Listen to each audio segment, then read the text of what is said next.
সাকলাইন 1 মাস পরিমনির বাড়িতে আসা যাওয়া করতো, এটা কি আমরা জানি না ওখানে কি 1 মাস থাকতো, ওখানে কি তারা শুধু চা কফি খেতো না অন্য কিছু করতো, এটা সবাই জানে। সে সামথিং এর বিনিময়ে কোনো কিছু অফার করছে। সালমান শাহ মারা গিয়েছে 30 বছর পর, তার ডিএনএ পরীক্ষার যে বিষয়টা সামনে আসছে বারবার, এটি আসলে কতটুকু যৌক্তিক বলে আপনি মনে করছেন? এটা আমি তো পুরো অযৌক্তিক। বাংলাদেশের হেলথ সেক্টরগুলো এত 12টা বাজিয়ে রাখার জন্য সবচেয়ে বড় একটা দায় হচ্ছে আমাদের সচিবগুলো। তারা ইংলিশে বাংলাতে পড়ে আপনার হেলথ মিনিস্ট্রিগুলোতে তারা সচিব পর্যায়ে কাজ করে। ইনটিভ গভর্নমেন্টের সময় ওনারা প্রচুর চেঞ্জিং চেয়েছে, কিন্তু প্রশাসন মিডল ম্যান এবং হচ্ছে লোয়ার ম্যান, সেটা আপনার হচ্ছে তারা কখনো চেঞ্জিং চায় না। বাংলাদেশ প্রতিদিন মাল্টিমিডিয়ার বিশেষ সাক্ষাৎকারে আপনাদের সবাইকে আমন্ত্রণ জানাচ্ছি। আমি তানজির রহমান। কেন বিশেষ সাক্ষাৎকার বললাম বুঝে যাবেন একটু পরেই। তার আগে আমি একটু আসলে সূচনা লগ্নে কিছু কথা বলতে চাচ্ছি। আচ্ছা, একজন খুনি কি সত্যিই তার সব চিহ্ন মুছে ফেলতে পারে? অপরাধস্থল কি কখনো পুরোপুরি নীরব থাকে? এর উত্তর আসলে কি? অপরাধী হয়তো মিথ্যা বলতে পারে, মানুষ ভুল করতে পারে, কিন্তু বিজ্ঞান কখনো মিথ্যা বলে না, আর সেই বিজ্ঞানের নামই ফরেনসিক বিজ্ঞান।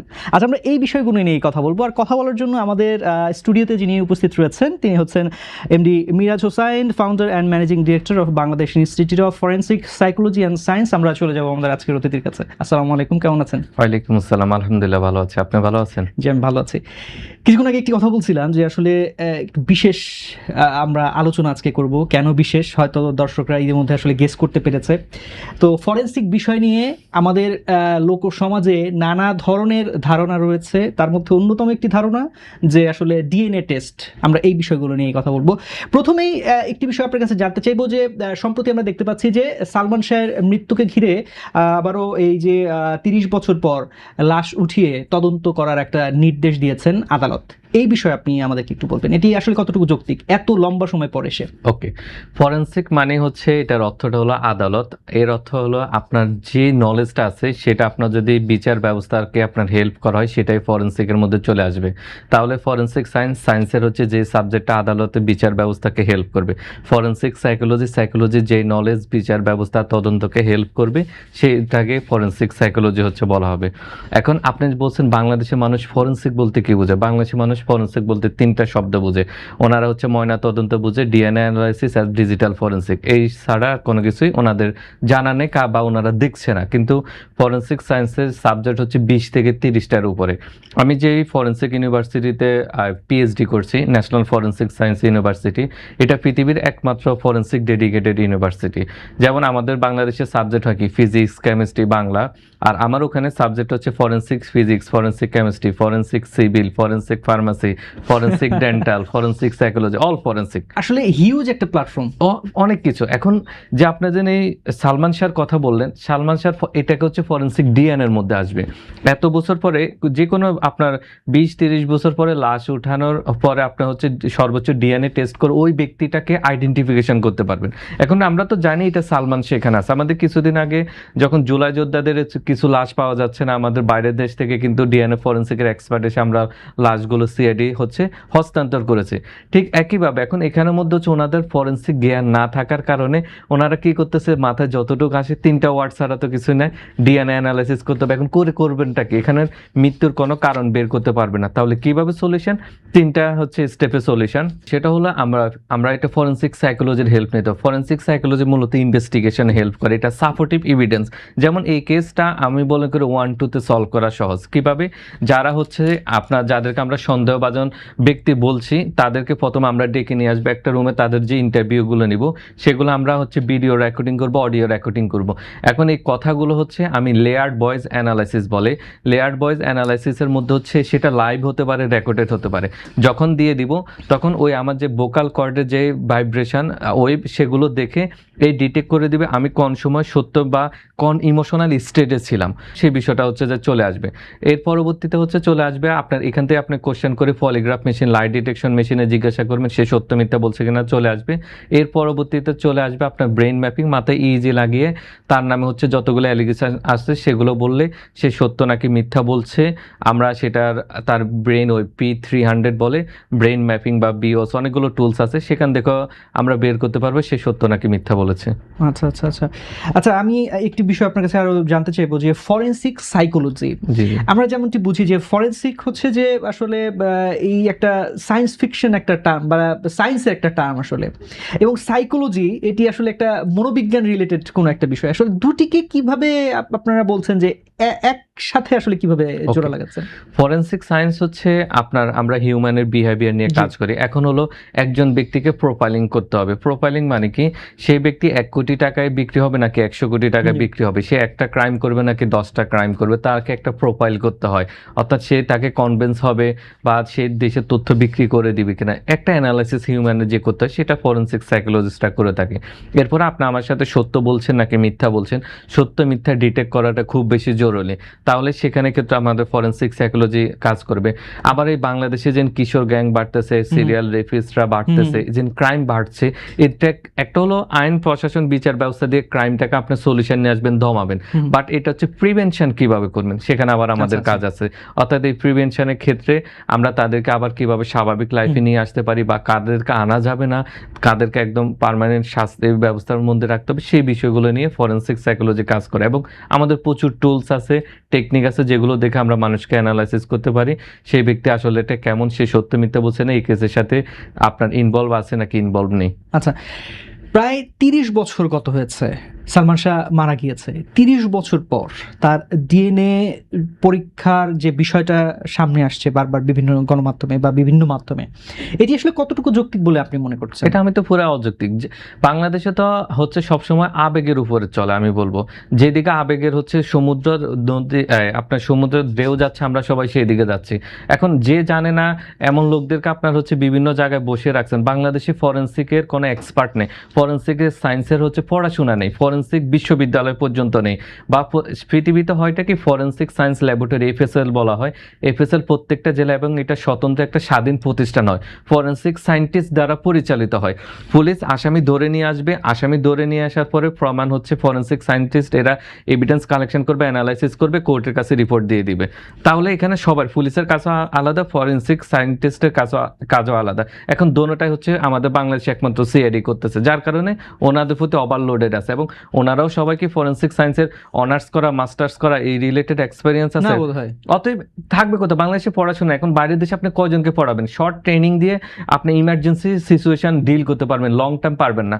আমার কাছে এটা মনে হয় এমন, আপনি একটা হসপিটাল খুলেছেন, অপারেশন রুম খুলেছেন, ওই সময় কোনো ডাক্তার ছিল না, ওটি বই দিয়ে কোনো রকম অপারেশন চালিয়েছেন, পরে এদেরকে হচ্ছে যে ব্রেইনের ডাক্তার, তারপরে হার্টের ডাক্তার, বিভিন্ন এক্সপার্ট হিসেবে ঘোষণা করে দিচ্ছেন, আর নতুন ডাক্তার আসার অপশনও রাখছেন না, কারণ এরা বল করতেছে আমরা সব জানতাম, আমরা সব পারি। এখন এইভাবে বাংলাদেশে ফরেনসিকের এক্সপার্ট না বানিয়ে পারবে না। আর পুলিশের বিগ একটা প্রবলেম হলো, পুলিশের সিস্টেমটা এমনভাবে তৈরি করা, বাংলাদেশের প্রশাসনও কেউ কোনো বিষয়ে এক্সপার্ট হতে পারবে না। যেমন হলো আজকে যে সিআইডি কাজ করতেছে, কালকে তাকে এসবিতে দিয়ে দেওয়া হবে, আর কালকে তাকে হচ্ছে ট্রাফিক পুলিশে দিয়ে দেওয়া হবে, ইমিগ্রেশন বাংলাদেশে ইমিগ্রেশন। এখন সে কোন বিষয়ের এক্সপার্ট হচ্ছে? আপনাকে এক্সপার্ট মানে কি, এক বিষয় আপনি থাকতে থাকতে ওই বিষয়ে অনেক নলেজ নিয়েছেন, এখন আজকে সে যে মানুষকে ট্রাফিক পুলিশের এখানে নিয়ম দেখতেছে, কালকে আবার গোয়েন্দা কাজ করতেছে, পরশুদিন আবার ইন্ডাস্ট্রিয়াল পুলিশের কাজ করতেছেন, খিচুড়ি পাকাচ্ছেন।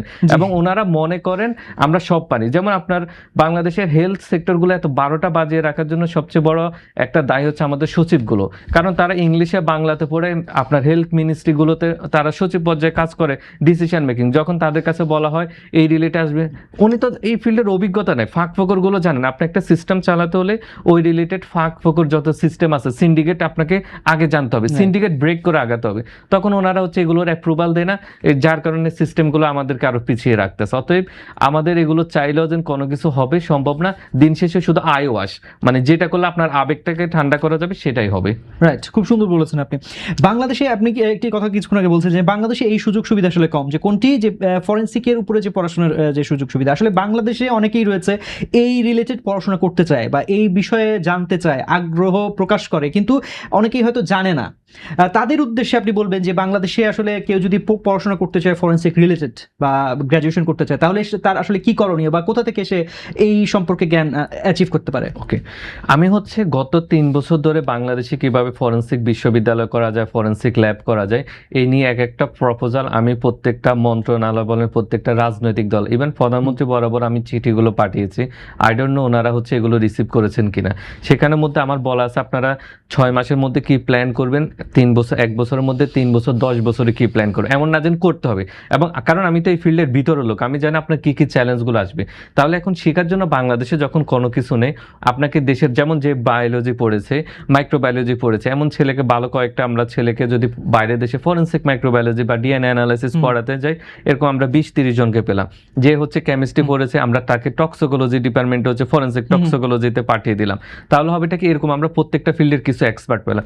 এই ছেলেগুলোকে আমরা হচ্ছে যেখানে ফরেনসিক সিআইডি বলেন বা প্রাইভেট সেক্টর অফ ফরেনসিক নিয়ে আসা দরকার, সেখানের মধ্যে তাদেরকে জব সেক্টরের ব্যবস্থা করে দেওয়া, এবং এই ছেলেদের মধ্যে এখান থেকে আমরা যারা ইউনিভার্সিটি আছে এদেরকে টিচিং প্রফেশন আস্তে আস্তে নিয়ে আসা। আর ইউনিভার্সিটির আগামী 5-10 বছরের মধ্যে যেন একটা ফরেনসিক ইউনিভার্সিটি তৈরি হয়, এই জন্য মাস্টার প্ল্যান করে তৈরি করতে হবে। এই জন্য হচ্ছে আপনার বাইরের দেশে কিছু ট্রেনারকে নিয়ে আসতে হবে। এই টার্গেট দিয়ে আপনারা 3 বছর 5 বছর আমাদের এখানে ট্রেনিং দিবেন বা শিক্ষকতা করবেন, এর মধ্যে আমাদের ট্রেনার তৈরি করে দিয়ে আপনাদের চলে যেতে হবে। অর্থাৎ এমন না যে আপনারা হ্যাঁ থাকলেও থাকতে পারেন, কারণ এগুলো খুব এক্সপেন্সিভ। এখন যদি একটা বাংলাদেশে আমরা দেখেছি জাতীয় বিশ্ববিদ্যালয় চাচ্ছে ফরেনসিক সায়েন্স এবং সাইবার সিকিউরিটি খুলতে, আমি খুব সাধুবাদ জানাই। সাইবার সিকিউরিটি হচ্ছে আমাদের তৈরি করা খুব কঠিন কিছু না, কারণ আমাদের সিএসসি সাইবার সিকিউরিটি প্রচুর স্টুডেন্ট আছে, শুধু এদেরকে 1-2 মাসের এই রিলেটেড অ্যাপ্লাইড ট্রেনিং দিলে তাহলে হচ্ছে ডিজিটাল ফরেনসিক এক্সপার্ট হবে। কিন্তু ফরেনসিক সায়েন্সের একটা ল্যাব হচ্ছে আপনার যদি মেনটেন করতে হয়, ফরেনসিক সায়েন্সের ওভারঅল ডিএনএ বলেন অন্যান্য বিষয়, প্রচুর লাখ লাখ কোটি কোটি টাকা খরচ, মেনটেনেন্স খরচ, শুধু কিনা না। এখন আপনার জাতীয় বিশ্ববিদ্যালয়ের কি ওই পরিমাণ ক্ষমতা আছে একটা ল্যাবের পিছনে 10 বা 5 কোটি টাকা হচ্ছে প্রতি বছর খরচ আসলে করা? এই যে ন্যাশনাল জাতীয় বিশ্ববিদ্যালয়ের কথা বলছেন, ন্যাশনাল ইউনিভার্সিটি, আসলে এখানে কিন্তু একটা সেশন জটের ইয়ে রয়েছে, একটা অবস্থা রয়েছে, এবং এটি কিন্তু আসলে খুবই কমন সিনারিও। আসলে হাজার হাজার স্টুডেন্ট রয়েছে এবং তাদের যে বর্তমান যে পড়াশোনার ব্যবস্থা সেটি কিন্তু খুব একটা আসলে কি বলবেন যে কতটুকু স্টেবল রয়েছে? ওটা তো স্ট্যান্ডার্ড অবস্থা নেই। এখন বাংলাদেশের প্রবলেম কি, আমরা সবসময় অন্যের দোষ দেখি, নিজের দোষ হচ্ছে আমরা কখনো দেখতে পছন্দ করি না। আমরা বলি শিক্ষা ব্যবস্থা পরিবর্তন করা। যেমন আমাদের বাংলাদেশে এখন ইন্টিম গভর্নমেন্ট থাকা অবস্থা অনেক বিশ্ববিদ্যালয়গুলো নিজেদেরকে অনেক পরিবর্তন করছে। সবাই হচ্ছে কলেজ থেকে বিশ্ববিদ্যালয় নামকরণ নিয়ে, নাম পরিবর্তন নিয়ে অনেক মাথা ব্যথা। বাট আমি কোথাও এটা দেখলাম না আমরা আগামী 2-3 বছরের মধ্যে Q1 Q2 Q3 জার্নালে এরকম হচ্ছে ইন্টারন্যাশনাল জার্নালে পাবলিকেশন করব। জীবন নষ্ট হয়ে শেষ হয়ে যাবে আপনার Q1 Q2 জার্নালে পাবলিকেশন, মানে গবেষণা করতে হতে। এরপর আমরা গবেষক তৈরি করব। আমরা আমাদের হচ্ছে বিশ্ববিদ্যালয় প্রশাসনগুলোকে হচ্ছে রাজনীতি থেকে দূরে রাখবো, এবং যারা হচ্ছে কাজ করতে চায় এদেরকে হেল্প করব। উল্টা আমাদের হয় কি, যারা হচ্ছে সৎ থাকতে চায় তাদেরকে আমাদের এখানে অনেক পেরেশানির মধ্যে ফেলা হয়। আমরা প্রচুর হচ্ছে এরকম অনেক লোক দেখেছি, আশপাশের লোক সিন্ডিকেট তৈরি করে যায়, ভালো অনেস্ট কাজ করতে চায় তাকে হচ্ছে এক্সাইট করে ফেলছে, নিজেরা গ্রুপিং করে চলতেছে। এবং বাংলাদেশের প্রশাসন ব্যবস্থা বলেন, শিক্ষা ব্যবস্থা, আমি তো ভিতরে অফিসে গেলে আপনার 5-6 দিন গিয়ে কোনো কাজ করলে আমি ওই অফিসের ভিতরে সব বের করতে পারি, কারণ বডি ল্যাঙ্গুয়েজ হিউম্যান নিয়ে কাজ করা হয়।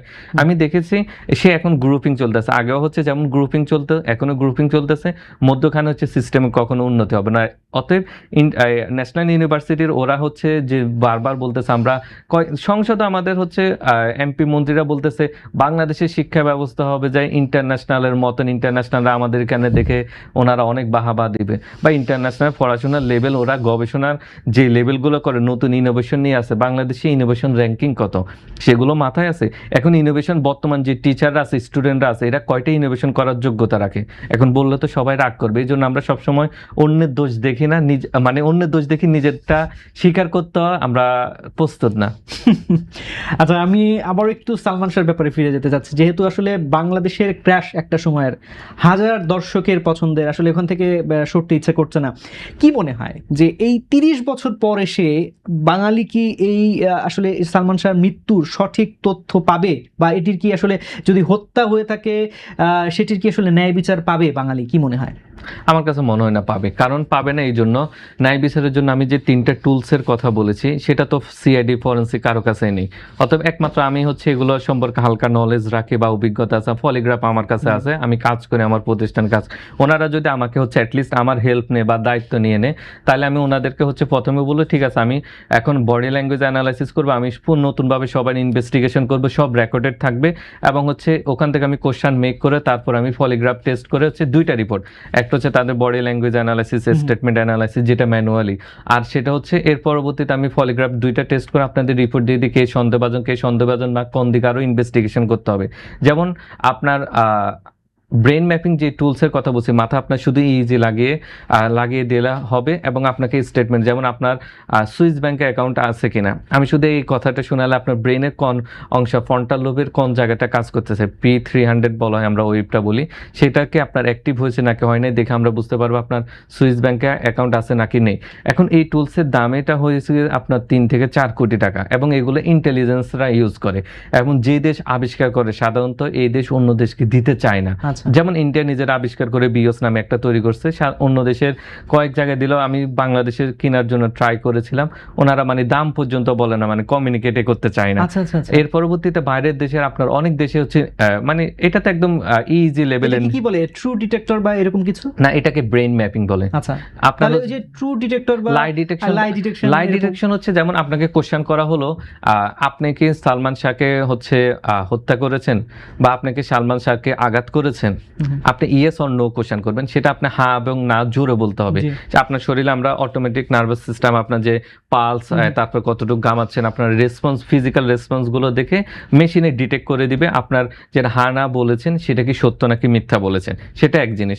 আর ব্রেন ম্যাপিংটা হলো মাথার মধ্যে আরেকটা ইজি আচ্ছা, লাগিয়ে আচ্ছা, দেওয়া হবে, এবং সেগুলোর মধ্যে হচ্ছে আপনার কোনোটা ক্ষতিকর কোনো কিছু নেই। কিন্তু ইন্ডিয়াতে যে প্র্যাকটিসটা আছে, আপনার ব্রেন ম্যাপিং এবং পলিগ্রাফি এগুলো ইউজ করার আগে আপনার হচ্ছে ব্যক্তির পারমিশন বা কনসেন্টটা নিতে হয়।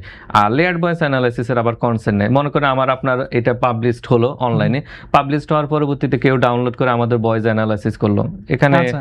অতএব এখানে এই জন্য এটার পারমিশন দরকার পড়ে না। আরেকটা হচ্ছে নার্কো অ্যানালাইসিস। নার্কো অ্যানালাইসিস মানে কি, তাকে হচ্ছে এরকম একটা ট্রুথ সিরাম বা আরো নাম আছে অন্যগুলো তাকে শরীরে দিয়ে দেওয়া হবে, সে আনকনসিয়াস মাইন্ডে চলে যাবে, চলে গেলে হচ্ছে যে তাকে আপনার হচ্ছে সেই বিভিন্ন কোশ্চেন করাবে। এখানে 40 মিনিট হচ্ছে থাকে, কিন্তু এখানে বিষয়টা হচ্ছে এটা কোর্টের ফার্স্টে পারমিশন লাগে, এরপর মধ্যে একজন হচ্ছে ম্যাজিস্ট্রেট থাকা লাগে, যে সবগুলো দেখবে, একজন ডক্টর থাকা লাগে, একজন ফরেনসিক সাইকোলজিস্ট ইন্টারভিউ করে, একজন স্ক্রিপ্ট রাইটার থাকে, এবং সবগুলো রেকর্ডিং করা হয়। এই 40 মিনিটের মধ্যে এত প্রসেস করতে, অতএব তাকে অনেক বেশি কোশ্চেন করা যাবে না। কিছু স্পেসিফিক আগে আমরা যদি পলিগ্রাফ লেয়ার ভয়েস থেকে তথ্য নিয়ে নিই, সেগুলো ওখানে ডিসকাস করলে অস্ত্র কোথায় ছিল, তুমি কার পরামর্শে কাজ করছো, এই যে প্রসেসটা বলছিলেন এটি আগে কোথাও ব্যবহৃত হয়েছে? এগুলো ইন্টারন্যাশনালি আচ্ছা, প্রচুর, এগুলো আসলে খুব একটা চর্চা আসে কি? বাংলাদেশে তো কিছু নেই, এই জন্য আপনার কাছে নতুন লাগছে। আচ্ছা। এখন ইন্টারন্যাশনালি আবার এগুলোতে ব্যান, কারণ এই ট্রুথ সিরাম যেটা আপনার নার্কো অ্যানালাইসিস, এটা হচ্ছে একটু শরীরের আবার প্রবলেম হয়, এই জন্য ইন্টারন্যাশনালি এটা অনেক ক্ষেত্রে ব্যান। কিন্তু ইন্ডিয়াতে আবার প্র্যাকটিস আছে। কেন আমি ইন্ডিয়ার বারবার উদাহরণ নিয়ে আসছি, বাংলাদেশে আইন কানুন কোর্ট ইন্ডিয়ার রেফারেন্স গণহারে ইউজ করে, এবং মানে এটা খুব স্ট্যান্ডার্ড ধরে, কারণ আমরা আধুনিক দেশের মতন এত মানে ফরেন্সিকটা এত আধুনিক হয় না যে আমরা অপরাধ করব 2-1 মিনিটের মধ্যে ধরবে। যেমন আপনি দুবাই যান অথবা অন্য জায়গায়, অপরাধ করলে কয় মিনিট লাগবে আপনাকে ধরতে, সেখানে তো আপনার এতগুলো পলিগ্রাফও লাগতেছে না, ব্রেন ম্যাপ, কারণ ওখানে ডিজিটাল এভিডেন্স, ফিজিক্যাল এভিডেন্স সবকিছু আছে। আর অতএব আমাদের বাংলাদেশ অনুন্নত দেশগুলোর মধ্যে আমাদের এগুলো লাগবে, অতএব এখানের মধ্যে ইউজ করা সবার ক্ষেত্রে না। এখানে আবার মানবাধিকার এরা হচ্ছে একটা এই নিয়ে ঝামেলা করে। অতএব যারা হচ্ছে মনে করেন সন্ত্রাসী অথবা টেরোরিস্ট, দেশের বড় বড় ক্ষতি করে, যেমন হাদি হত্যার যে ছেলেটা আছে, এই ছেলেটাকে আমরা যদি হচ্ছে খুব অনেক তথ্য সে শেয়ার করতে না চায়, তাহলে আমাদের প্রয়োজন পড়বে নার্কো অ্যানালাইসিস করতে, কারণ হাদি বাংলাদেশে একটা সেন্সেশন। অতএব সেখানের মধ্যে তুমি কার কথায় হচ্ছে যে তাকে গুলি করছো, তোমার পুরো লিঙ্কটা বের করার জন্য তো আমার নার্কো লাগবেই। এখন করবেটা কে, অনুমতি দিবেটা কে, সেটাই তো কোশ্চেন। আচ্ছা, বর্তমানে এই যে হাদি হত্যার যে বলছিলেন এটি একটি আসলে সেন্সেশন, এবং তার পাশাপাশি কিছুক্ষণ আগে বলছিলাম যে আরো একটি সেন্সেশন সালমান শাহর কথা, আরো একটি চর্চা কিন্তু বর্তমানে চলছে, এবং রিসেন্টলি এই সপ্তাহে এটি নিয়ে খুব আলোচনা হচ্ছে, পরিমণি এবং সাকলাইনের যে ঘটনাটা। এই যে পরিমণি এবং সাকলাইনের যে বিষয়টা, এই ঘটনা আসলে কোড অফ কন্ডাক্ট আসলে ভঙ্গ করেছে কি, বা কোন দিকটা আসলে ভঙ্গ করেছে যদি একটু বলতেন। ওকে, আমি তো হচ্ছে সেক্সুয়াল এক্সপ্লয়টেশন, অ্যাবিউজ, হ্যারাসমেন্টের হচ্ছে একজন ইনভেস্টিগেটর। আমাদের ইউনাইটেড নেশনে আমাদের 25 জনকে এই বিষয়ে ট্রেনিং দিয়েছে। প্রত্যেকটা প্রতিষ্ঠানে আপনার হচ্ছে একটা কোড অফ কন্ডাক্ট থাকে, যেখানে মধ্যে হচ্ছে বলা থাকে আপনি হচ্ছে সেক্সের বিনিময়, মানির বিনিময়ে কারো থেকে কোনো কিছু অফার করতে পারবেন না। এখন যে সাকলাইন 1 মাস পরিমণির বাড়িতে আসা যাওয়া করতো, এটা কি আমরা জানি না ওখানে কি 1 মাস থাকতো, ওখানে কি তারা শুধু চা কফি খেত না অন্য কিছু করতো, এটা সবাই জানে। তাহলে কেন সে সামথিং বিনিময়ে কোনো কিছু অফার করছে, কোনো অসুবিধা, কোনো সুবিধা দেওয়া তাকে চেষ্টা করছে, যেটা কোড অফ কন্ডাক্টের ক্ষেত্রে চলে আসছে। সঠিক প্যাড আর সঠিক তথ্য দিয়ে এসব সামলে নিব এক হয়ে। Monalisa sanitary napkin. এখন ঘটনা হলো কি, পরিমণি হচ্ছে বাংলাদেশে ভাইরাল টপিক, এই জন্য সাকলাইনের বিচার হয়েছে। এরকম কি বাংলাদেশে হয় না? অহরহ হয়। আমরা এগুলো তো সবসময় গভর্নমেন্ট নন গভর্নমেন্ট সব জায়গায় হচ্ছে দেখি, তাকে হচ্ছে যে সেক্সুয়ালি হ্যারাস করা হচ্ছে, তাকে হচ্ছে একটা ব্যাড কমেন্ট করা হচ্ছে। আমরা তো সোশ্যাল মিডিয়া ব্যাড কমেন্ট করার জন্য ওস্তাদ, যে যে গ্রুপের না অন্য গ্রুপের এর ইজ্জত উঠানোর জন্য রেডি। তাহলে কি এগুলো আমরা যে কোড অফ কন্ডাক্ট বলেন, মোরাল ভ্যালু, সেই জায়গার মধ্যে ব্রেক হচ্ছে। অতএব বাংলাদেশের বিচার ব্যবস্থাটাও চলে গিয়েছে ভাইরাল বিচার ব্যবস্থা, মানে যে ভাইরাল হবে অনলি সে শাস্তি পাবে। এইটা কি সাকলাইনের মতন বাংলাদেশে কি আর কেউ কাজ করতেছে না? অনেকে করছে, অনেকে আমরা জানি, এবং আমরা তো গোয়েন্দাদের, আমি তো গোয়েন্দাদেরও ট্রেনার, অতএব আমরা এগুলো জানি কারা কারা এগুলো করে এবং কারা কাদেরকে পালে।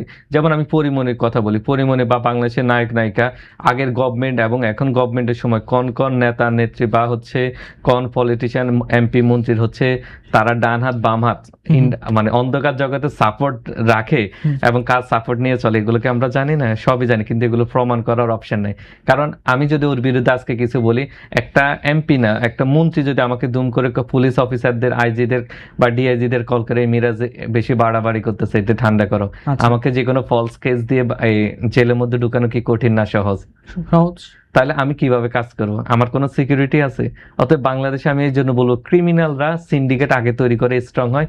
এই জন্য যারা সৎভাবে কাজ করতে চায় তাদেরকে আগে কিভাবে মানে নষ্ট করা যায়, পরিবেশন তৈরি করা যায়, সেগুলো তৈরি করে। প্রতারণার শিকার একজন নিরপরাধ ব্যক্তি নিজেকে কিভাবে আসলে নির্দোষ প্রমাণ করতে পারে? আপনি আপনার জায়গা থেকে কিভাবে এটিকে বিচার করবেন? ওকে, যেমন হলো রিসেন্ট একটা কেসের কথা বলি, যেটা আমার কাছে আসছিল। সেখানের মধ্যে হচ্ছে একজনের ঘরের মধ্যে অশান্তি এগুলো। এখন ওয়াইফ কি করছে, ওয়াইফ হচ্ছে আপনার শরীরের মধ্যে নিজে ব্লেড দিয়ে কিছু কেটে মেডিকেল থেকে হচ্ছে বলছে আমার ওয়াইফ, আমার হাজবেন্ড আমাকে মারছে, একটা রিপোর্ট নিয়ে হচ্ছে যে কেস করে দিছে এবং বেচারাটা জেলে চলে গেছে। এখন জেল থেকে বের হওয়ার পরে আমাদের কাছে পরামর্শের জন্য আসছে কি কি করতে পারে। এর পরবর্তীতে নেক্সট যেদিন হচ্ছে আবার হাজিরা দিতে যাবো, ওরা প্ল্যান করছে আরেকটা মামলা দিয়ে আবার ওকে জেলে পাঠাবো। এখন এই জাতীয় কেসগুলোতে আপনি কিভাবে সলিউশন? ধরলাম আরেকটা আসলো টাকার বিনিময়ে সেক্স, বাংলাদেশ এটা কমন, এগুলো হয় না এই সব জায়গাতে।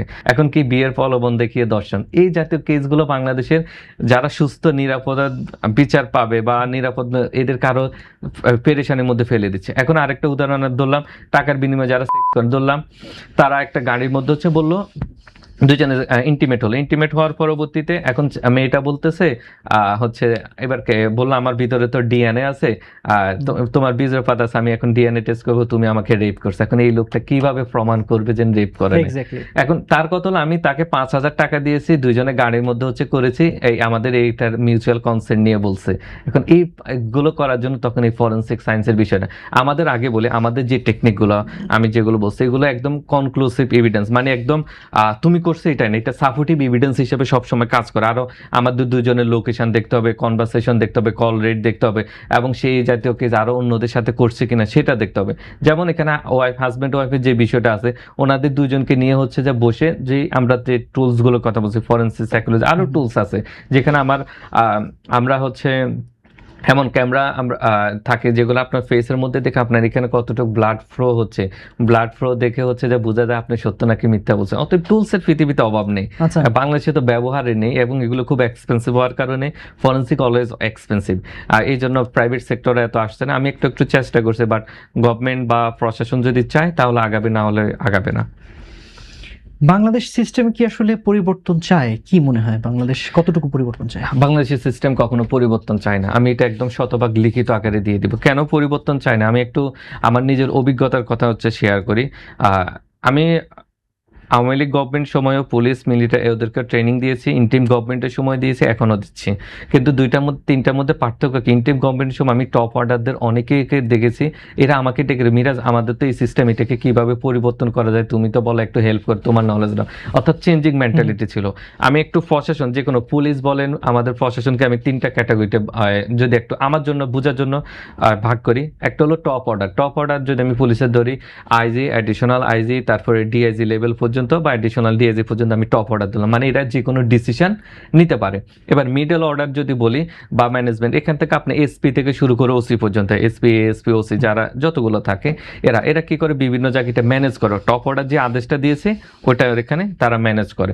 এবং আপনার হচ্ছে ইন্সপেক্টর থেকে শুরু করে নিচে যারা আছে আপনার দারোগা পর্যন্ত তারা কি করে এগুলো কার্যক্রমগুলো পরিচালনা করে। এখন এই তিনটা সিস্টেমের মধ্যে হচ্ছে যখন দেখে দুর্নীতি এবং হচ্ছে কাজ না করে স্ক্রিপ্ট করলে অপমানিত লাঞ্ছিত হওয়া যায়, প্রমোশন পাওয়া যায় না, তখন হচ্ছে কি করা হয় আর কাজ করতে চায় না। আমি দেখেছি ইন্টারিম গভর্নমেন্টের সময় ওনারা প্রচুর চেঞ্জিং চেয়েছে, কিন্তু প্রশাসন মিডল ম্যান এবং হচ্ছে লোয়ার ম্যান সেটা আপনার হচ্ছে তারা কখনো চেঞ্জিং চায় না। এর উদাহরণ আমরা এখন প্রশাসনের দিকে আঙ্গুল দিতে ভালো লাগতেছে, এবার জনগণের দিকে আঙ্গুল দিই। আমরা যেন হচ্ছে তখন রাস্তা যেন এত অবরোধ দেখেছি, এত কিছু আন্দোলন দেখেছি, বর্তমান আন্দোলনগুলো কই গেল, বর্তমানে রোড ব্লকিং গুলো কোথায় গেল? আমরা কি তখন কাজ করে, আমি তো দেখেছি তখন কোনো সচিবের সাথে আমরা শিডিউলে পেতাম না। কেন পেতাম না? ওরা বলে ভাই রাস্তাতে আন্দোলন হচ্ছে, এখন কোনো শিডিউল দেওয়া যাবে না, আগে হচ্ছে এগুলো থামায়। মানে ওরা ডিফেন্সিভ মোডে ছিল, ওদেরকে তো কাজ করার সুযোগে দেয় নাই। অতএব সিস্টেম এমন ভাবে কাজ করে হচ্ছে যেটা আপনি চাইলে ভালো কিছু করতে পারবেন না, ভালো কিছু করতে পেলে আপনার ঘাম ছোটায় যাবে। আমরা আবার একটু ফরেনসিক রিপোর্টের দিকে যাব। আসলে ফরেনসিক নিয়ে অনেক কথা হচ্ছে। আপনার কি মনে হয় যে কোনো একটা ক্রাইমের পেছনে ফরেনসিক যে প্রমাণ সেটি কতটুকু আসলে নির্ভরযোগ্য, যদি আপনি আসলে মার্কিং আমি দিতে বলি? ফরেনসিকটা আপনার হচ্ছে কোনো কিছু প্রমাণ করতে হলে মানুষের আপনার সে কি দেখেছে কি শুনেছে এটা থেকে বিষয় হলো আমি কি আলামত পেয়েছি। ফরেনসিকটা মূলত নির্ভর করে আপনার এভিডেন্সের উপর, এখানে আবেগের উপর কাজ করে না। বাংলাদেশের এরকম প্রচুর হিস্ট্রি আছে যেখানে আবেগটা হয়েছে, আবেগটা হওয়ার কারণে হচ্ছে ভুল মানুষকে শাস্তি দেওয়া হয়েছে। কিছুদিন আগে হচ্ছে আমরা 21 দিনের মধ্যে একটা হচ্ছে রামিসার হত্যার আমরা 21 দিনের মধ্যে হচ্ছে আদালতে হচ্ছে বিচার ব্যবস্থা পেয়ে গেলাম, একটা রায় পেয়ে গেলাম, কার্যকরটা আরো পরে হবে। কেন 21 দিন হলো? কারণ এটা ভাইরাল হয়ে গেছে, প্রধানমন্ত্রী ওখানে গিয়েছে, একটা গভর্নমেন্ট থাকা না থাকার একটা কোশ্চেন উঠে যাচ্ছে। এর আগেও হচ্ছে বাংলাদেশে অনেক আগে এরকম হচ্ছে দুখু নামে একটা কেস ছিল, দুখুমণি, এখানেও একজনের ওনার হচ্ছে তাকে একজনকে শাস্তি দিয়ে দেওয়া হয়েছিল, মানে মৃত্যুদণ্ড দিয়ে দেওয়া হয়েছিল, তাকে বলা হয়েছে ওই হত্যার সাথে আসামি আছে, পরবর্তীতে প্রকাশ পেল না, তাই সে একজনের বয়ফ্রেন্ড মানে রিলেশনশিপে ছিল, কিন্তু সে কখনো এখানের মধ্যে ইনভলভ ছিল না। অতএব আপনার এই আবেগের তাড়নায় বাংলাদেশে শুধু মুখের কথায় 164 যেটা বলে জবানবন্দি দিয়ে ফরেনসিক কখনো আপনার আদালতে বিচার ব্যবস্থা উন্নতি করতে পারবে না। তার জন্য আপনাকে ফরেনসিক লাগবে। ফরেনসিক আমি বলবো 99% সবসময় সত্য। কেন 100% না? ফরেনসিকের কিছু হচ্ছে আপনার ল আছে, এখানে ল অফ প্রবাবিলিটি বলা। আপনার ডিএনএ রিপোর্টও কিন্তু একদম ধরেন 100% সত্য, কিন্তু ওখানে ডিএনএ রিপোর্টে লেখা থাকবে 99.9899%, 100% বলা হয় না, কারণ 1 ট্রিলিয়ন 1 বিলিয়নের মধ্যে একটা এলোমেলো হওয়ার চান্স থাকে। এই জন্য সবসময় ল অফ প্রবাবিলিটি থাকে। তখন হবেটা কি, ধরলাম আপনি একটা এক্সপার্ট, আমি আরেক বিষয় সেম বিষয়ের এক্সপার্ট, আপনার রিপোর্ট একরকম আসছে, আমার রিপোর্ট একরকম আসছে, তাহলে করতে হবেটা কি, কোর্ট আদালতে হচ্ছে আমাদের দুজনকে জিজ্ঞাসাবাদ করবে, আমাদের দুজনের ব্যাখ্যা জানতে চাইবে, ব্যাখ্যা থেকে কোর্ট যদি স্যাটিসফাইড ওকে যে কোনো একটা নিল, না হলে তৃতীয় ব্যক্তির কাছে থার্ড অপিনিয়নের কাছে যাবে, তার কাছে হচ্ছে রিপোর্টটা করতে হবে। এবার বাংলাদেশের প্রবলেমে আপনাকে বলি, এভিডেন্স অ্যাক্ট অনুযায়ী হচ্ছে 45 সেকশন এক্সপার্ট অপিনিয়ন, যে আপনার এই সিগনেচার হ্যান্ডরাইটিং জায়গা জমি যে আরেকজন নিয়ে গেছে না নেই নাই, এটা হচ্ছে ইন্ডিয়াতে 3rd 4th পর্যন্ত অপিনিয়ন নেওয়া হয়, বাংলাদেশে হচ্ছে 2nd অপিনিয়ন নেওয়ার প্রতিষ্ঠানে নেয়। ধরলাম আপনার জায়গা জমি বা ব্যাংকের সিগনেচার আরেকজনের নকল করে নিয়ে গেছে, স্যার আপনার সিআইডি তে একমাত্র রিপোর্ট দিবে। এখন আপনার সন্দেহ হচ্ছে, মনে হচ্ছে না এটা আমার রিপোর্টটা ভুল হতে পারে, সেকেন্ড কার কাছে যাবেন? প্রতিষ্ঠান আছে, কিন্তু আইন তো একই। India Bangladesh Pakistan evidence act সেই এক থেকে তৈরি হয়েছে। অতএব ওনারা প্র্যাকটিস লেভেলগুলো হচ্ছে যে নিয়ে আসে না, যার কারণ হচ্ছে আমরা সবসময় সঠিক বিচার পাই না। আর যদি ফরেন্সিকগুলোকে প্রত্যেকটা ব্রাঞ্চকে আমরা যদি ডেভেলপ করতে পারতাম, তাহলে হচ্ছে ফরেন্সিকের সঠিক বিচার পেত। আপনাকে একটা বলি, বাংলাদেশে এত ডেন্টিস্ট আছে বাট একজন ফরেন্সিক ডেন্টিস্ট নেই। ফরেন্সিক ডেন্টিস্ট কেন জরুরি? ধরলাম পুরা শরীর পোড়া গিয়েছে, কোন একদম ছাই হয়ে গেছে, তাহলে এই ব্যক্তিকে কিভাবে আইডেন্টিফাই করবে? দাঁতটা কিন্তু থেকে যায়, এই দাঁতটা কি হচ্ছে ডিএনএ এগুলো বের করে, এটা হচ্ছে ফরেনসিক অডন্টোলজি বা আমি সহজ ভাষায় ফরেনসিক ডেন্টিস্ট কাজ করবে। বাট এই বাংলাদেশে ফরেনসিক ডেন্টিস্ট একটা জায়গা তো নেই। আবার হচ্ছে মানুষের এখন যদি আমি খুলিটা পেয়ে যাই, খুলিটা দিয়ে 3D প্রিন্টিং আছে, 3D প্রিন্ট আছে, মেশিনের মধ্যে বসালে ওই ব্যক্তিটা কেমন 3D প্রিন্ট চলে আসে। এখন এগুলো তো বাংলাদেশে ইউজ নেই। আমি কিভাবে জানলাম? কারণ আমি দেখেছি আমার আশপাশে যেখানে পড়াশোনা করি, বন্ধু বান্ধব সবাই হচ্ছে যে কাজ করে, আমাদের ওখানে মজাটা কেমন হয়। একবার আমার কিরকম মনে আছে, হচ্ছে একটা আমার টিচার বলতেছে আমি এক কথা বলছি কিনা, অ্যালিগেশন আসছে আমার নামে, মজা ছিল, আড্ডা চলে, বলছে ঠিক আছে মেশিনে বস, তখন সাসপেক্ট ডিটেক্টেড তুই বলো ম্যাম কে কথা বলছিস, না আমি কখনো এই কথা বলি নাই, আমার উদ্দেশ্য এটাই ছিল না। মানে আমরা মজা, আমাদের আড্ডাটাই হচ্ছে এরকম, কারণ ওখানে সব এক্সপেরিয়েন্স লোক। আর আমাদের এখানে হচ্ছে কি, কার সাথে কার ছবি দেখছে, আমার সাথে আপনার আজকের একটা ছবি দেখে আমি আপনার দলের দালাল দিয়ে দিল, হতে পারে আপনার আজকের পর আপনার পর আমার জীবনে দেখাই হয়নি, Right. কথা হওয়া মানে কি 1 ঘন্টা মানে কি আমি আপনার দালাল হয়ে গেলাম, আপনার জন্য কাজ করতেছি? It's not like that. অতএব এই ফরেন্সিকের জন্য আপনাকে, আমরা যে সিস্টেম আছে পুরো সিস্টেমটাকে পরিবর্তন করতে হবে, 10-15 বছরের মাস্টার প্ল্যান নিয়ে আগাতে হবে। এই যে সিস্টেম পরিবর্তনের কথা বলেন, সিস্টেম আসলে আমি অনেক আগে একটা সিনেমায় শুনেছিলাম একটা কথা, যে আসলে ঈশ্বর চাইলেও একটা সিস্টেম চেঞ্জ করা যায় না। চাইলেই একটা সিস্টেম আসলে চেঞ্জ করা খুব ডিফিকাল্ট। ওকে, আসলে এই যে এই সিস্টেম চেঞ্জের জন্য অনেকগুলো বিষয় থাকে, অনেকগুলো ইভলিউশন থাকে বা রেভলিউশন থাকে, আমরা যেটাই বলি এটা আপনারা আসলে ভালো বুঝেন। তো আমরা কিভাবে আসলে একটা সিস্টেম মুক্তিযুদ্ধের পর থেকে চলছে বাংলাদেশে, বাংলাদেশের বিচার ব্যবস্থা চলছে, হুট করে আসলে কিভাবে চেঞ্জ সম্ভব? আপনি হুট করে তো সম্ভব না, যে কোনো পরিবর্তন আনতে হলে আপনাকে, আমি বাংলাদেশের যে সিচুয়েশনগুলো, আমি কারণ ফাঁক ফোকর আমি সব দেখছি, আমার কাজে বাংলাদেশের সিস্টেম বা ফাঁক ফোকর নিয়ে কাজ করা দেখা। অতএব এখানে কেউ এসে বলতে পারবে না আমি 5 বছরের দেশ ঠিক করে দিতে পারবো, তাকে কমপক্ষে 10 থেকে 15 বছর হচ্ছে সময় নিয়ে দেশটাকে ঠিক করতে হবে। এই জন্য আমাদের বাংলাদেশে অনেক মন্ত্রী আমরা দেখি হচ্ছে, তারা হচ্ছে ফাটাকেস্টার মতন হচ্ছে বয়ান দিয়ে বলতেছে অর্ডার করে নিয়ম করে ঠিক করবে। নিয়ম করলে আপনি টপ অর্ডার গেলেন, আপনি মিডল অর্ডার লোয়ার অর্ডার এটা তো কাজ করার জন্য রেডি কিনা, ওরা পরিমাণ যোগ্য কিনা সেটাও তো দেখতে হবে। অতএব সিস্টেমটাকে আপনাকে এমনভাবে তৈরি করতে হবে যেন এটা সহজ হয়। আমরা সিস্টেম তৈরি করে হচ্ছে যেন ফাঁক ফোকর বা অন্য যেন আমার দলের হচ্ছে উপকার। আমি এই পর্যন্ত প্রত্যেকটা পলিটিক্যাল, আমি দল বলবো, পলিটিক্যাল ব্যক্তি বলবো, যারা ক্ষমতায় ছিল বা ক্ষমতার আশপাশে ছিল, ইন্টিম গভর্নমেন্টের সময় আমি বলবো এনসিপি ওয়ান কাইন্ড অফ ক্ষমতার মধ্যে ছিল, তাদের অনেক লোক হচ্ছে অনেক চাঁদাবাজি এগুলো করেছে। আওয়ামী লীগ বিএনপিতে এই দুইটা দলে হচ্ছে যে ছিল বাংলাদেশে সারা জীবন।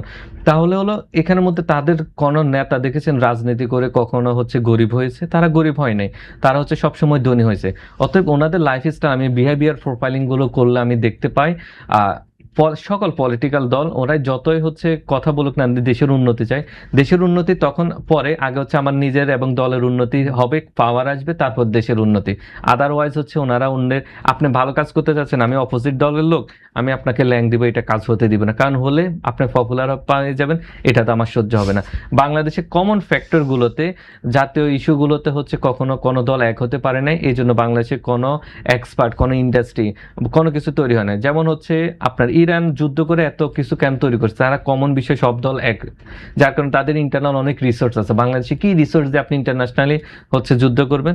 আপনার চেতনা আদর্শ ছাড়া কি এটা দিয়ে করবেন? এটা দিয়ে তো হয় না। আচ্ছা, আপনার কথায় একটি বিষয় কিন্তু পরিষ্কার মোটামুটি ভাবে, সেটি হচ্ছে যে আসলে কোনো অপরাধের পেছনে ফরেনসিক টিমের গুরুত্ব অনস্বীকার্য। তা আমার জিজ্ঞাসার জায়গাটা হচ্ছে এটি, যে আসলে একটি অপরাধের পেছনে ফরেনসিক তদন্ত কমিটি হলো, কাজ হলো, ফরেনসিক ডিপার্টমেন্ট তার কাজগুলো যথাযথভাবে করলো, তারপরেও আসলে ভুল থাকার সম্ভাবনা রয়েছে কিনা বা হয় কিনা, আপনাদের হাতেও ভুল হয় কিনা? ওকে, ভুল হওয়ার সম্ভাবনা আমি বলবো প্রায় নেই, যদি প্রপার ওয়েতে করা হয়। আর যদি ভুলও হয় তখন হচ্ছে second, third opinion, fourth opinion তো আছে। আচ্ছা। যেমন কিছু জিনিস হচ্ছে ভুল হওয়ার চান্স আছে, যেমন আমি সিগনেচার অথবা হ্যান্ড রাইটিং যে অ্যানালাইসিস, এগুলো ম্যানুয়ালি করতে হয় প্রায়, এগুলো ভুল হওয়ার চান্স আছে। যেমন ডিএনএ গুলো হচ্ছে যায় আপনার চান্স হচ্ছে খুব কম ভুল হওয়ার, অর্থাৎ যেগুলো মোর অ্যাকুরেট এগুলো ভুল হওয়ার আর সম্ভাবনা নেই। যেমন আবার এই পলিগ্রাফি যে মেশিনটা বলছে, এখানেও ভুল হতে পারে, কারণ যে ব্যক্তি ইন্টারভিউ নিবে সে যদি টপিক্সের এক্সপার্ট না হয়, সে যদি তাড়াহুড়া করে ভুল হবে। যেমন আপনার আওয়ামী লীগ গভর্নমেন্টের সময় যদি কোনো দাড়ি টুপিওয়ালা, কোনো দল করে না, মারামারি হচ্ছে, বাট এখান থেকে ক্রস করতেছে, তাকে ধরে পুলিশ থানায় নিয়ে গেলে সেই টেনশনে তার অস্থিরতার সৃষ্টি হবে, তাকে পলিগ্রাফ বসালে তখন ফলস রিপোর্ট আসবে, কারণ সে জানে কখন লটকায় আমাকে পিটবে।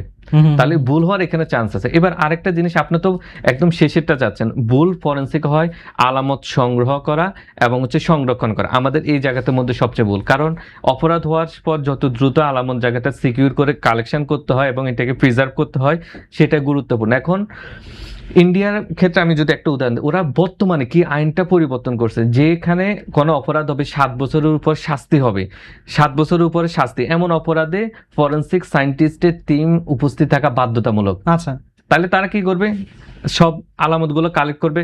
এখন আমি একদম ধরলাম আমি 15-20 বছর পড়াশোনা করে একটা বিষয়ে এক্সপার্ট হয়েছি, আর আপনাকে আমি 1 মাসের ট্রেনিং দিয়ে এক্সপার্ট, এখন আপনি ভালো করবেন নাকি আমি করব? এখন বাংলাদেশে তো এরকম শুধু ট্রেনিং দিয়ে আমরা সব পারি ওই কনটেক্সট, কিন্তু ওরা বলছে না, এটা ফরেনসিক সায়েন্টিস্টের কাজ, এটা আসবে তারা হচ্ছে আলামত সংগ্রহ করবে, পুলিশ ওদের কাজে হেল্প করবে, এটা ফরেনসিক সায়েন্স ল্যাবরেটরিতে চলে যাবে, এফএসএল ইন্ডিপেন্ডেন্ট প্রতিষ্ঠান, ওখান থেকে রিপোর্ট আসবে, পুলিশ হচ্ছে কোর্টে সাবমিট করবে। ওকে, তাহলে আপনার যে এই আইনটাকে পরিবর্তন করা হলো, এই কালেকশন এবং এটা হচ্ছে ইন্টারনাল কিভাবে প্রিজার্ভ করতে হবে। ধরলাম কেউ হলো বাংলাদেশে আমরা যে রেপ কেসগুলোতে খুব প্রবলেম পেয়ে থাকি, যে রেপ ভিকটিম সে আসার পরবর্তীতে হলোটা কি সে গোসল করে ফেলে, জামা কাপড় পরিবর্তন করে ফেলে, যার কারণে আলামতগুলো নষ্ট হয়ে যায়। আবার আপনার ফরেনসিক টিম তো বাংলাদেশে একমাত্র এক জায়গায় থাকার কারণে টিমগুলো এত বড় না, সব প্রত্যেকটা থানায় বা কয়েকটা থানা মিলে জেলা মিলেও যে আছে এমনটা না থাকার কারণে আমরা 2-3 দিন পরে হচ্ছে ফরেনসিকের আপনার ওই ক্রাইম সিনে যাওয়া হয়, আলামত তো ধ্বংস আগেই হয়ে গেছে। অতএব এখান থেকে আপনি যত কিছু নেন এলোমেলো রিপোর্ট আসার চান্স আসবে। বাংলাদেশের আরেকটা আলোচিত ঘটনা যেটা বলে আমাদের যে ক্যান্টনমেন্টের মধ্যে হত্যা হয়েছে, তনু হত্যা যে বিষয়টা, এখানের মধ্যে কমপ্লেক্স হচ্ছে এই জন্য হয়েছিল, অনেক তো কারণ আছে, একটা কারণ এমন যে হচ্ছে তাকে হত্যা করা হলো না, তাকে হচ্ছে সবাই ধরে ধরে তুলে নিয়ে আসলো।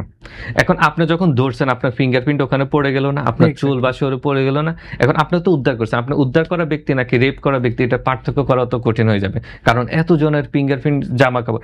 এখন ওরাদেরকেও তো কখনো শেখানো হয় নাই যে যেখানে হত্যা হবে বা কোনো বিষয় আসবে এখানে সিকিউর করে নিতে হবে, এখানে কেউ যেতে পারবে না। আবার সাংবাদিকরা আছে, সবার আগে নিউজ করতে হবে, বা তুমি যাচ্ছ তোমারও তো এখানে কোনো চুল বলো কোনো কিছু পড়ে যাচ্ছে, তুমি তো বিপদে পড়ে যাবে, ক্রাইম সিন ধ্বংস হয়ে যাচ্ছে।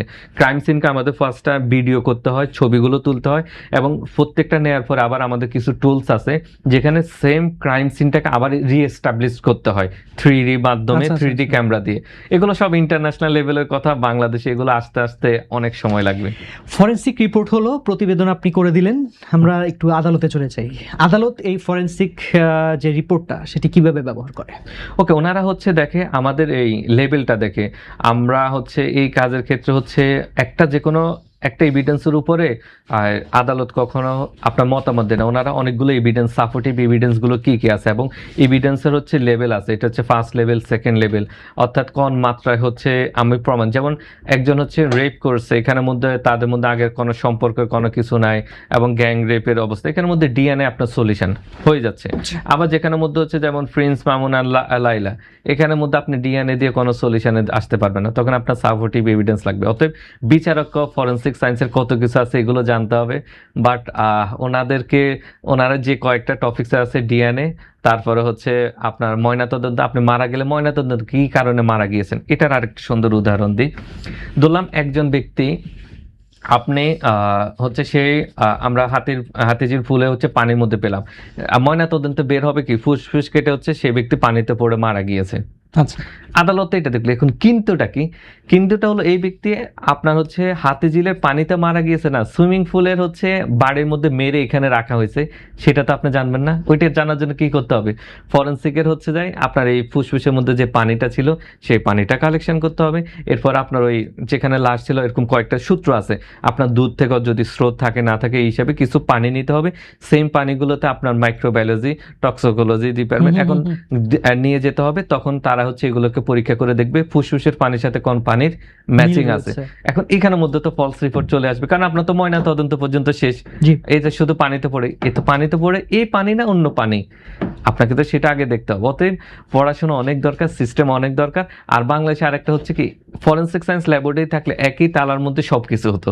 এখন বাংলাদেশে একটা হচ্ছে মনে করেন মালিবাগে, একটা হলো তেজগাঁও, একটা হলো উত্তরায়, আপনি এই জন্য এক জায়গা থেকে আরেক জায়গায় নিতে নিতে আলামত সংগ্রহ যে বিষয়গুলো থাকে এগুলো খুব প্রবলেম হয়। এই জন্য বিচারকদের অনেক সময় ওনারা জানে এই ওনারা যেন করতেছে অনুমান নির্ভর বা একটা সারফেস লেভেল থেকে কাজ করতেছে, খুব 100% অ্যাকুরেট হয়ে করাটা খুব কঠিন, যার কারণে আমরা বিচার ব্যবস্থায় দ্রুত বিচারও পাচ্ছি না। আমরা কথা বলছিলাম ফরেনসিক বিজ্ঞান এবং পুলিশের তদন্তের মধ্যে আসলে কোনো পার্থক্য রয়েছে কিনা? পুলিশরা আসলে কিভাবে তদন্ত করে এবং ফরেনসিক যে টিম রয়েছে তারা কিভাবে আসলে তদন্ত করে? ওকে, দুইটা এখানে কেউ কারো বিপরীত অবস্থান নাই, এই দুইটা হচ্ছে একই জায়গায় হচ্ছে কাজ করা লোক। আপনার পুলিশ হচ্ছে ল এনফোর্সমেন্ট, আমরা এজেন্সি বলে তাকে, যে আইন কানুন আছে সেগুলোকে হচ্ছে তারা ব্যবহার করে থাকবে এবং অপরাধ ধরা, অপরাধকে হচ্ছে যায় হাজত পর্যন্ত নিয়ে আসা বা ফরেনসিক ল্যাব পর্যন্ত নিয়ে আসা, এবং কে সন্দেহভাজন কে ইনোসেন্ট তাদের সাথে যে কানেকশনগুলো সেগুলো হচ্ছে পুলিশদের সাধারণত কাজ হয়ে থাকে। আর যারা ফরেনসিক সায়েন্স তারা হচ্ছে শুধু আলামত সংগ্রহ করবে, আলামত বিশ্লেষণ করবে। আর যদি সেই ব্যক্তিটা হয়ে থাকে, এখন হচ্ছে কোনো রেপ ব্যক্তি যদি হয়ে থাকে, রেপ ভিকটিম হয়ে থাকে, তখন এই আলামতগুলো কালেক্ট করা, সেখানে একটা কাজ আছে। আবার যদি হচ্ছে সেই সত্য মিথ্যা বলছে কিনা সেন্সিটিভ ইস্যু, তখন এখানে তাকে মেশিনগুলোতে বসানো, এই জায়গাগুলোতে, এবং বসে কি পেয়েছে সেটা হচ্ছে রিপোর্ট আকারে দিয়ে দেওয়া।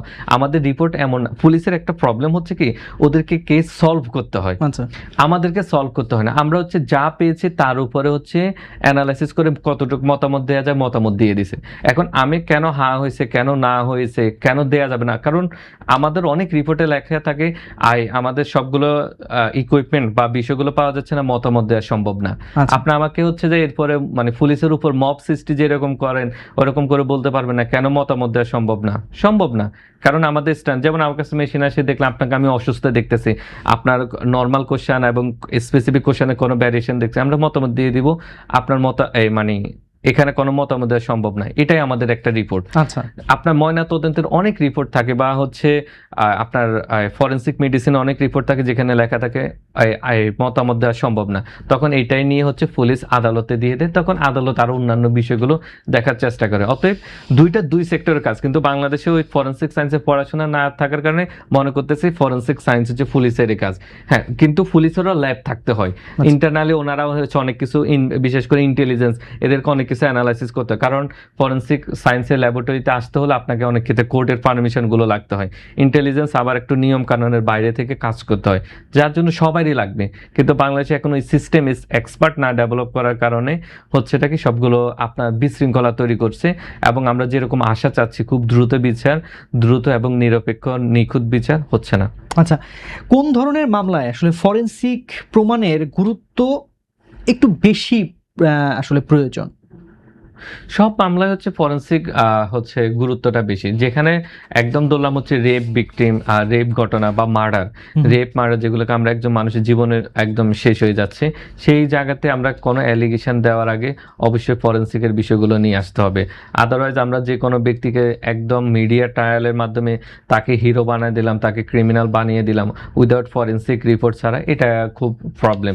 এই জন্য কাউকে অপরাধী বলার আগে ফরেনসিক বিষয়টা নিয়ে আসতে হবে, এবং সেটা মার্ডার হোক, অ্যাক্সিডেন্ট হোক, বিষয়গুলো বা রেপ হোক, এই জাতীয় কেসগুলোতে ফরেনসিক ছাড়া কোনো মতামত দেওয়া উচিত না। এবং কে কোন দেশের দালাল আপনি এটা কিভাবে বুঝলেন? আপনি কোনো প্রোফাইলিং করছেন, আপনি কোনো ব্যাকগ্রাউন্ড দেখেছেন? যেমন কে কোন দেশের দালাল, আমি তো পলিটিশিয়ানদের অ্যানালাইসিস করে এরা পাবলিক প্লেসে কি বলে আমি এগুলো কখনো অ্যানালাইসিস করি না। আমার সবসময় কনসার্ন থাকে তারা মনে করেন চা কফি সিগারেট বা মদ খেতে খেতে কি আলোচনা করছে সব রুমের মধ্যে, ওইটা আমার মূল কনসার্ন। কারণ ওখানে হচ্ছে তাদের রিয়েল ক্যারেক্টারটা চলে আসে। লোকরা হচ্ছে আপনারা আবেগী লোক, আবেগে কন্ট্রোল করার জন্য ওরা কিছু ক্যারেক্টার রোল প্লে করে, বাট রিয়েল তারা কি চায় ওইটার আলোচনা হচ্ছে সিক্রেট রুমে। আমার ইন্টারেস্ট হচ্ছে ওই জায়গা, অতএব আপনারা তো এগুলো কখনো দেখবেন না। আচ্ছা, খুবই চমৎকার। আচ্ছা, প্রত্যক্ষদর্শীর বর্ণনা, আদালতে যেটি হয় যে প্রত্যক্ষদর্শীর বর্ণনা অনুযায়ী কোনো একটা কিছু প্রমাণ করা যায়, এবং ফরেনসিক প্রমাণ, এই দুইটি যদি আসলে এই দুইটির মধ্যে যদি মিল না পাওয়া যায় সেক্ষেত্রে কি করণীয় থাকে?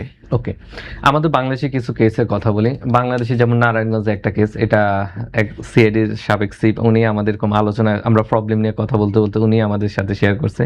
নারায়ণগঞ্জের একটা কেসের মধ্যে হচ্ছে যাদেরকে ধরা হয়েছে এখন তারা পুলিশের যে জবানবন্দি দেওয়া হয় সেখানের মধ্যে হচ্ছে স্বীকার করছে তারা ওই ব্যক্তিকে হচ্ছে যায় তারা মানে গুম করছে, হত্যা করছে, এই বিষয়টা।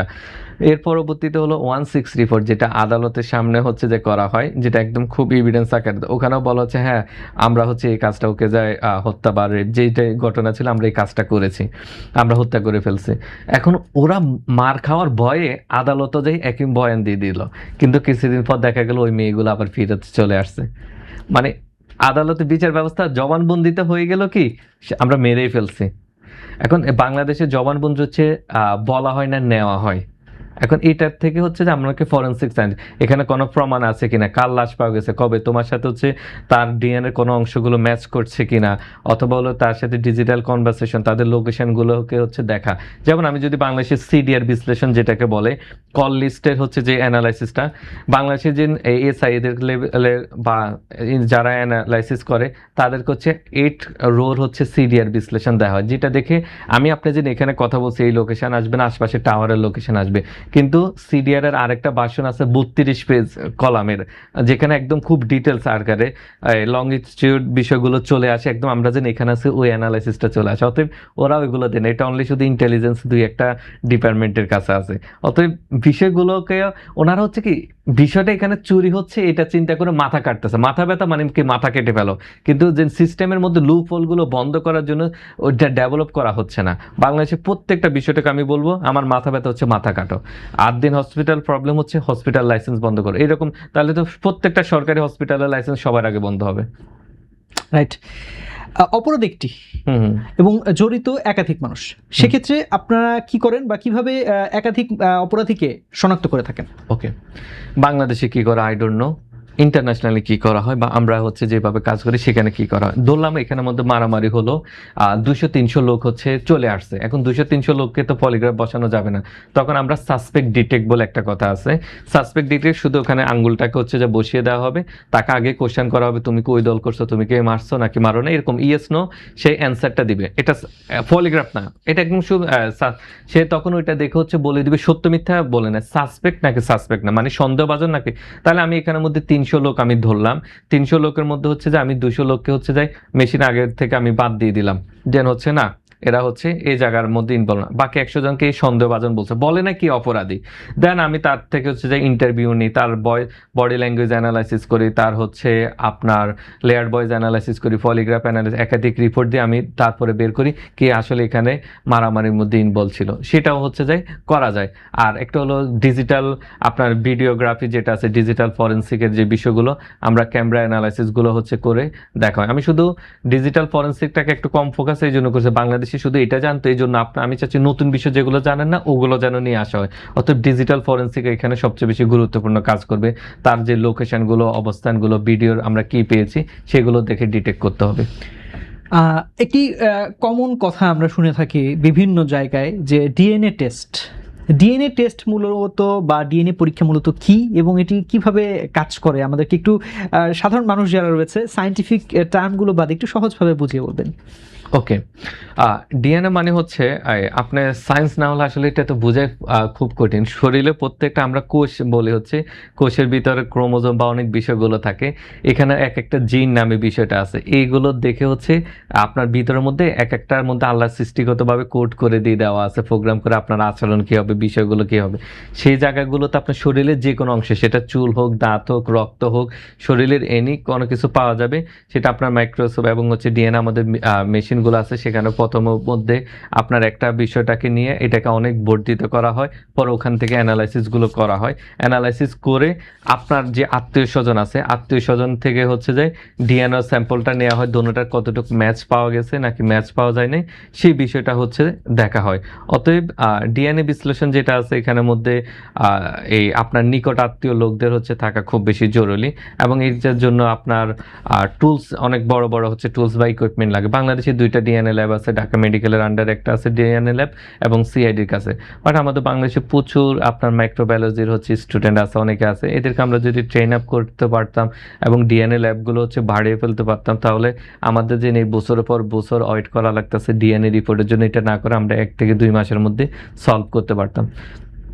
আচ্ছা, এই যে ডিএনএ পরীক্ষার যে বিষয়টি আমরা জানি যে ডিএনএ টেস্ট করলেই সঠিক একটি রেজাল্ট পাওয়া যায় বা ডিএনএ টেস্ট করা হোক, তার মানে হচ্ছে যে এটি খুবই নির্ভুল বা খুবই আসলে নিশ্চিত একটি ফলাফল দেয় এমন একটি ধারণা আমাদের মধ্যে রয়েছে।